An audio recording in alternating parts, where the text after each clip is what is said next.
Hi, I'm Chaplain Bob. I pray that everyone is doing great who is viewing this, but the reason I came on is I know that not everyone is doing great right now, because we all go through trials and tribulations and problems all the time through our entire life, and we need to get through them. So what I wanted to do was relate a personal experience that I had years ago that might be of benefit to you. Years ago, I was a police officer, and on a night shift, one time I had to go to another department about an hour away to go pick up a prisoner. They had picked him up on one of our warrants, and therefore I had to go there, pick him up, bring him back to our department so he would go through our court system in our location.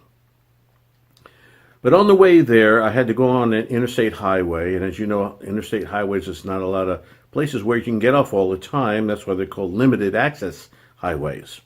And sometimes these exits are far and few in between. So when I got on the interstate, I ran into what I know other people have experienced is called a major fog bank. And sometimes the fog gets so thick, you can't see 2 feet in front of you, and therefore you can't put your brights on. So you can imagine at night and there's no street lights what you got to do.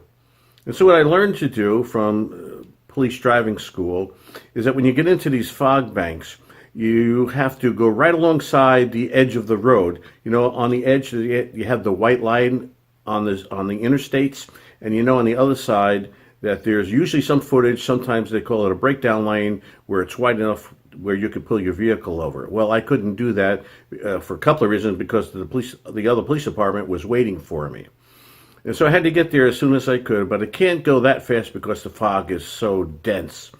So what I learned to do is that you position your vehicle just close enough to that white line, but at the same time looking forward to make sure that you're not going to ram into another vehicle that has stopped in front of you. And so you keep your eyes in front of you, and you keep your eyes also keep glancing to the right and going very slow, because when the fog is so dense, you're going to have to slow down anyway.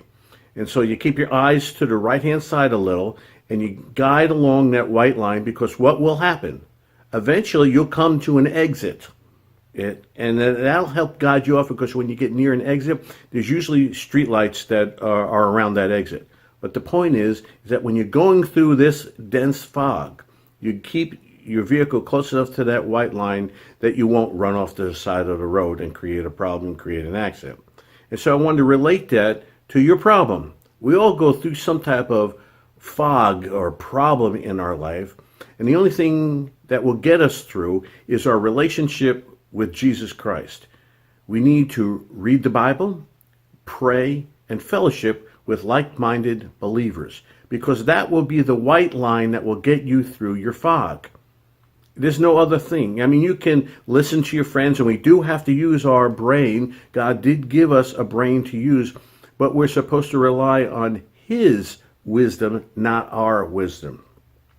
We're supposed to trust in Him with all our heart, and don't lean on this, but everything that we get involved in, we're supposed to seek Him, and then He will direct our path. So when you're going through the fog of a problem and you can't see which way to go, remember that white line. That white line represents your relationship with God, trusting in Him, seeking Him, and He will direct your paths. Well, I hope that little experience that I had was beneficial to you today, and hopefully we'll be seeing you soon. God bless until we do. Bye-bye.